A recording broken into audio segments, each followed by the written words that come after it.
Me llamo Elena Valero.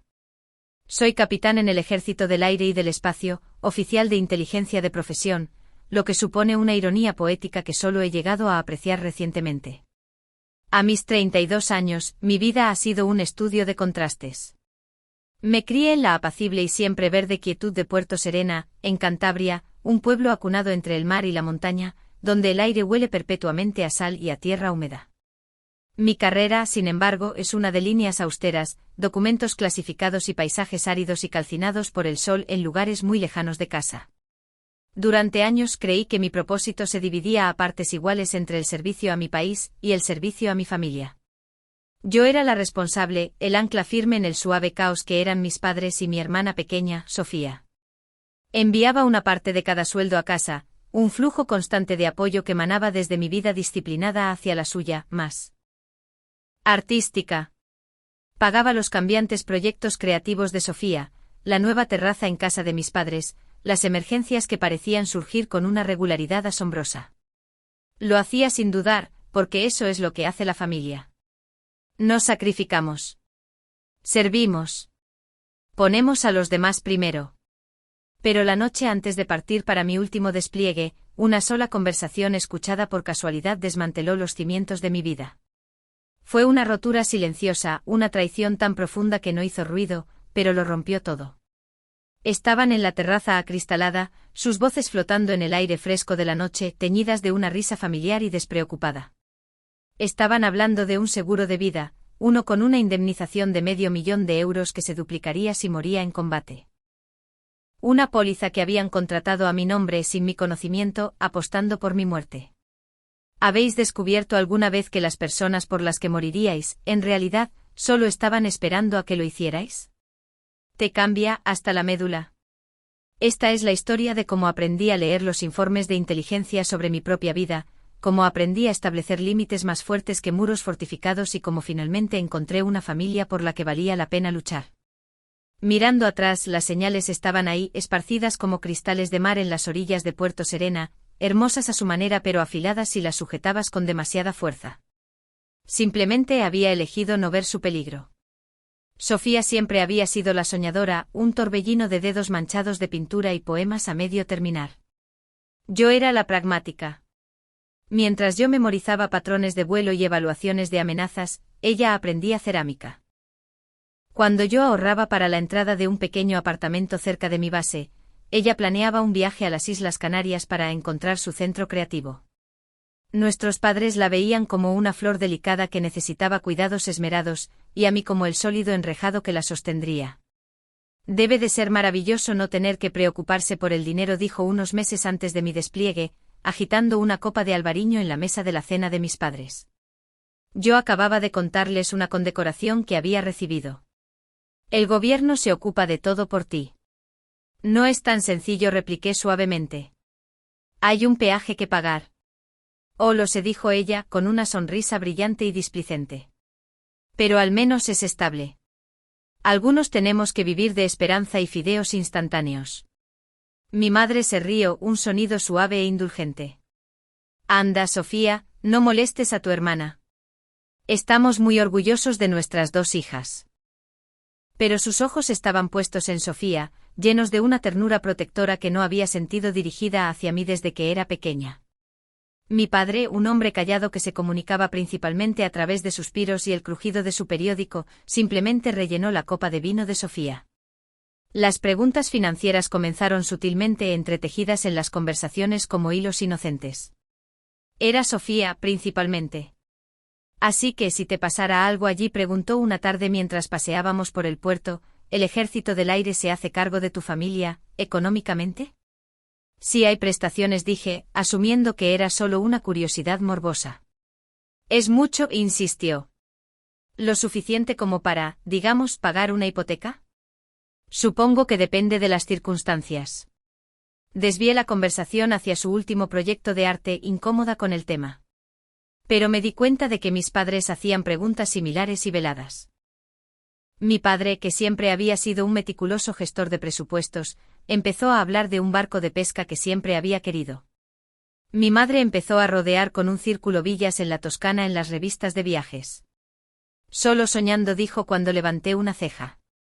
Es bueno tener algo que esperar con ilusión.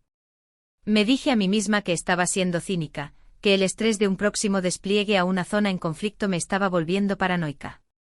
Eran mi familia. Su preocupación era natural. Sus sueños eran suyos. El dinero que enviaba a casa era un regalo, dado libremente. Quería que estuvieran cómodos. Pero una persistente inquietud se instaló en mi pecho. Las conversaciones se detenían cuando entraba en una habitación. Sorprendía a mis padres intercambiando miradas en la mesa, una comunicación silenciosa que no podía descifrar. Cuando preguntaba de qué hablaban, las respuestas siempre eran vagas. O solo cotilleos del vecindario. Pensando en el jardín. La cena final antes de irme fue una clase magistral de su extraño y nuevo comportamiento. Mi madre preparó mi plato favorito, pollo asado al romero, pero sus movimientos en la cocina eran teatrales, sus sonrisas un poco demasiado amplias. Mi padre estuvo más solícito de lo habitual, preguntando 3 veces si tenía mis asuntos en orden. ¿Has actualizado el testamento y todo ese papeleo?, preguntó con la mirada fija en el mantel. Es importante estar preparada. Papá, soy oficial de inteligencia. La preparación es la descripción de mi trabajo. Todo está en orden. Sofía me dio un abrazo en la puerta que pareció más una evaluación que una muestra de afecto. Ten mucho cuidado, Elena susurró, pero sus ojos contenían una chispa de algo que no pude nombrar. No era preocupación. Era anticipación. Conduciendo de vuelta a mi pequeño apartamento esa noche, sentí una profunda soledad. Me iba por un año dirigiéndome a una situación donde mi vida estaría en riesgo a diario, y las personas que dejaba atrás me parecían extraños. Sus preguntas no eran sobre mi bienestar, sino sobre los planes de contingencia para mi muerte. Sacudí la cabeza descartando el pensamiento como monstruoso e injusto. Esta era mi familia. Me querían. Simplemente estaba cansada, estresada y demasiado sensible. Tenía que creerlo. Creer lo contrario era adentrarse en un abismo. Pasé el día siguiente en un torbellino de preparativos finales, el empaquetado metódico de mi equipo una bienvenida distracción. Esa tarde me di cuenta de que había dejado un pajarito de madera tallada, un regalo de infancia de mi difunto abuelo, en mi mesita de noche en casa de mis padres.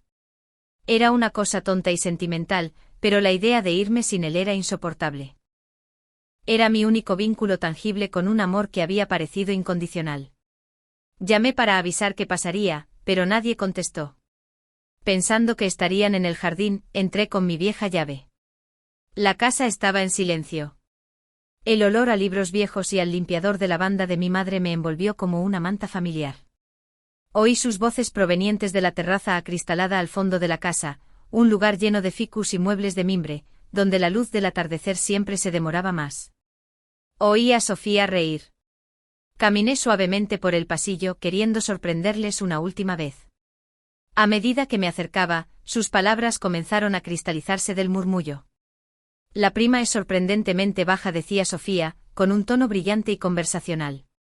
Seguros Horizonte es muy complaciente con los militares. ¿Y estás segura de que el papeleo es sólido? Era mi padre, su voz teñida de una ansiedad práctica que hizo que se me encogiera el estómago. Su firma. Por favor, papá. He sido capaz de falsificar su firma en los justificantes del instituto desde segundo de la ESO. Y ahora todo es digital. Unos pocos clics. Usé su número del DNI de los papeles de la beca que rellenamos para la universidad hace años. Es tan confiada que probablemente no ha revisado su informe de crédito en una década. Me detuve presionando mi espalda contra el yeso frío de la pared del pasillo. Mi corazón comenzó a latir con un ritmo frenético y sofocante contra mis costillas. Esto tenía que ser un malentendido. Una conversación hipotética. Una broma de mal gusto. 1.000.000 de euros si es en acto de servicio, murmuró mi madre, su voz llena de una especie de asombro. Parece macabro. Es pragmatismo, mamá, replicó Sofía, su voz perdiendo la ligereza y adquiriendo un tono duro y defensivo. Elena eligió esta vida. Siempre ha sido la mártir, la que se sacrifica.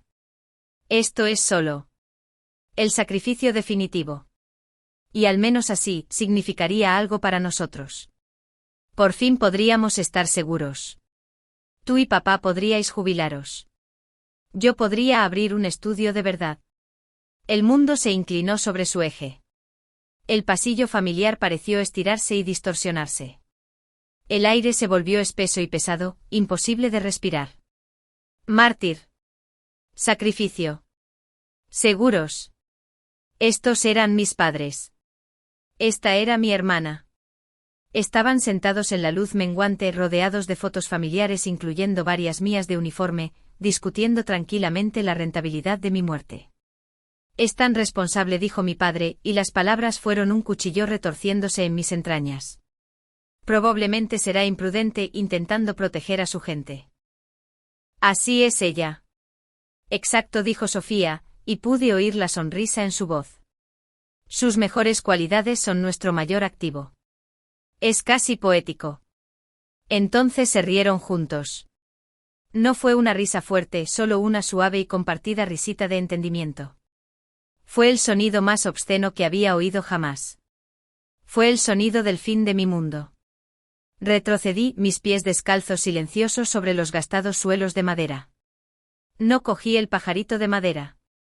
No podía soportar llevarme nada de esa casa, que ya no era un hogar, sino un mausoleo en espera.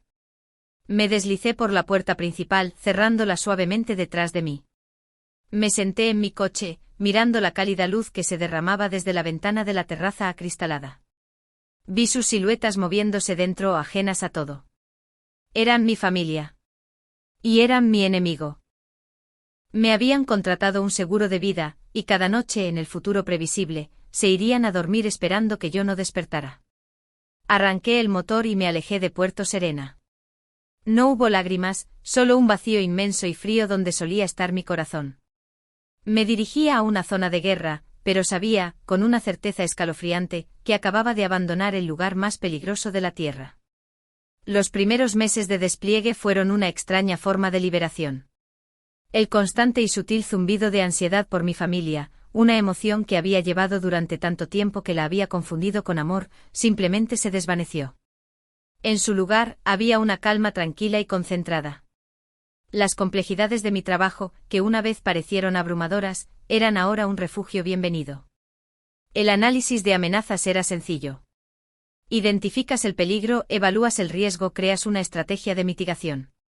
Era limpio. Era lógico. No se parecía en nada a la traición enrevesada e insidiosa que había dejado atrás. Mi teléfono permanecía apagado durante mi tiempo personal. Mientras los otros miembros de mi escuadrón hacían cola para los teléfonos por satélite para llamar a casa, sus rostros una mezcla de esperanza y nostalgia, yo leía, iba al gimnasio o simplemente me sentaba fuera de los barracones, observando las estrellas extrañas brillar en el cielo del desierto. Los mensajes empezaron a llegar tras la primera semana de silencio. Primero, la fingida preocupación de mi madre. Elena, cariño, solo quiero saber que llegaste bien. Estamos pensando en ti. Te queremos. Luego, unos días después, un atisbo de impaciencia. No hemos sabido nada de ti. Sé que estás ocupada, pero tu padre y yo estamos muertos de preocupación. Luego vinieron los de Sofía. ¿En serio, Elena? ¿No puedes tomarte 2 minutos para mandar un mensaje? Deja de ser tan dramática y llama a casa. La gente está preocupada. Leí los mensajes con el análisis desapegado de un informe de inteligencia. Preocupados era el operativo clave. No estaban preocupados por mí. Estaban preocupados por su inversión. Un mensaje sin respuesta significaba un estado desconocido. Mi silencio era una variable que no podían controlar, y les estaba poniendo nerviosos. Los borré todos sin responder. Sin el constante drenaje psíquico de sus necesidades, descubrí que tenía más energía, más concentración. Empecé a destacar de formas que no lo había hecho antes. Podía ver patrones en los datos que otros pasaban por alto. Podía anticipar amenazas con una precisión inquietante. Mi oficial al mando, el comandante Javier Mendoza, un hombre agudo y perceptivo con ojos amables, me llamó a su despacho un día. Valero, dijo, reclinándose en su silla. Su trabajo ha sido excepcional. Preciso como un bisturí. Pero está callada. Todo bien en casa. Por un momento consideré contárselo. Pero la historia era demasiado monstruosa, demasiado íntima. Solo centrada en la misión, mi comandante, dije. Él asintió, estudiándome. De acuerdo.